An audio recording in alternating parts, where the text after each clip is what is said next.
Good evening. আমাকে অনেকে জিজ্ঞাসা করেন, ডাক্তারবাবু আমার পেশেন্টের ডায়ালিসিস হয়, তো সেই পেশেন্টের জল কত খেতে পারবে এবং বেশি খেলে কী ক্ষতি হতে পারে। তো আমি তাদেরকে বলবো, যেসব পেশেন্ট ডায়ালিসিস হয় তাদেরকে আমরা সারাদিনে 1 থেকে 1.2 লিটার জল খেতে বলি।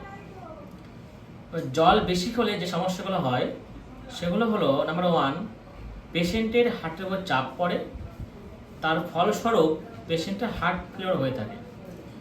এবং 2 নম্বর হচ্ছে পেশেন্টের ব্লাড প্রেশার যে কোনো সময় বাড়তে পারে।